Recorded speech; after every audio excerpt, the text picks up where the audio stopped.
আল্লাহ রাব্বুল আলামিন বলেন ক্বাদ আফলাহা মান যাক্কাহা, সে ব্যক্তি সফল হয়ে গেছে যে ব্যক্তি তার আত্মাকে পরিশুদ্ধ করতে পেরেছে। ওয়া ক্বাদ খাবা মান দাসাহা, যে ব্যক্তি আত্মাকে পরিশুদ্ধ করতে পারে নাই সে ব্যক্তি ধ্বংস হয়ে গেছে। কিভাবে পরিশুদ্ধ করবেন? তিনটা হাদিস আপনাকে আগে শোনাই। এক, আল্লাহ রাব্বুল আলামিনের হাবিব মুহাম্মদ সাল্লাল্লাহু আলাইহি ওয়াসাল্লাম দরুদ পড়েন, বলেন সাল্লাল্লাহু আলাইহি ওয়াসাল্লাম। তিনি বলছেন যে আল্লাহর এমন কিছু বান্দা আছে যারা জান্নাতে প্রবেশ করবে যাদের অন্তরটা হবে পাখির মতো নরম। কার মতো? পাখির মতো। একটা হাদিস শুনলেন। দুই নম্বর হাদিস, আল্লাহর রাসূল সাল্লাল্লাহু আলাইহি ওয়াসাল্লাম বলছেন শহীদদের আত্মা যখন আল্লাহর কাছে পৌঁছায়, আল্লাহ রাব্বুল আলামিন সেই আত্মাগুলোকে সবুজ রঙের কিছু পাখির মধ্যে প্রদান করেন এবং সেই পাখিগুলো আরশের নিচে লণ্ঠন আছে এখানে বসে থাকে এবং তারা জান্নাতের যে কোনো জায়গায় যায়, ঘুরে খাবার খায়, আবার ফিরে আসে। আল্লাহ পাক তাদেরকে বলেন যে তোমরা কি চাও, তোমরা কি চাও? শহীদরা কিচ্ছু বলতে পারে না। কি চাইবো? আল্লাহ এত নিয়ামত দিয়েছেন, কি চাইবো? যখন আল্লাহ বারংবার প্রশ্ন করতে থাকেন তোমরা কি আর কিছু চাও, তোমরা কি আর কিছু চাও, তোমরা কি আর কিছু চাও, তখন শহীদদের শেষে বুঝে যে আমাদের কিছু না কিছু তো বলতে হবে এখন। তখন তারা বলে হে আল্লাহ, আমরা আরো একবার পৃথিবীতে যেতে চাই এবং তোমার পথে জীবন দিয়ে আবার ফিরে আসতে চাই। আল্লাহ পাক বলেন এই সুযোগ তো আর নেই, অতএব তোমাদের আর কিছু চাওয়ার নেই, তোমরা এখানেই থাকো। আরেকটা হাদিস শোনেন, রাসূলুল্লাহ সাল্লাল্লাহু আলাইহি ওয়াসাল্লাম বলেছেন, এই হাদিসটা ওমর রাদিয়াল্লাহু আনহু থেকে এসেছে যে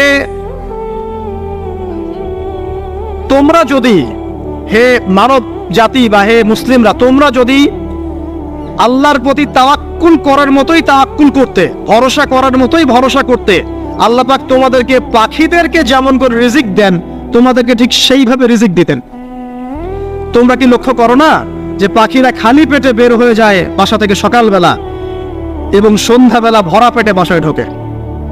আপনাকে যে তিনটা হাদিস শোনালাম এই তিনটা হাদিসে একটা শব্দ হচ্ছে কমন। শব্দটা কি বলেন? পাখি। পাখি কি? পাখি। আল্লাহ রাব্বুল আলামিন পাখিদের কাছ থেকে আমাদেরকে শিখতে বলছেন এবং বলছেন যে পাখিদের মনটা হয় খুব নরম, খুব সফট এবং তারা আল্লাহর প্রতি তাওয়াক্কুল করে পূর্ণ মাত্রায়।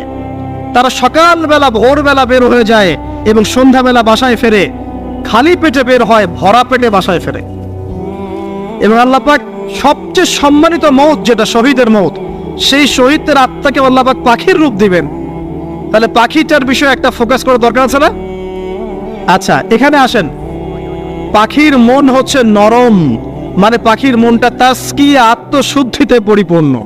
ক্বাদ আফলাহা মান যাক্কাহা, সে ব্যক্তি সফল হলো যার হৃদয়টা পবিত্র, নিষ্পাপ, নিষ্কলুষিত হলো, সে ব্যক্তি সফল হবে ইনশাআল্লাহ।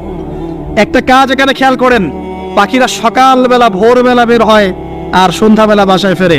এখনকার মুসলিমদেরকে দেখবেন দুপুরবেলা ওঠে, রাত 3টায় ঘুমায়। কথা কি বুঝেন নাই? পাখির একদম ভোরবেলা উঠে যখন ফজরের আজান দিচ্ছে ঠিক তার আগ মুহূর্তে পাখির কিচিরমিচির শুনছেন, তার মানে নামাজের ওয়াক্ত প্রায় চলে যাচ্ছে। তার মানে তার আল্লাহ পাকের হুকুমের সাথেই জেগে ওঠে, সূর্য ডুবে তারা ডুবে যায়। ঠিক এরকম সুন্নত ছিল নবী সাল্লাল্লাহু আলাইহি ওয়াসাল্লামের এবং সাহাবায়ে কেরামের। আজকে 1400 বছর পর মুসলিম জাতি এই সুন্নাহ ভুলে গেছে।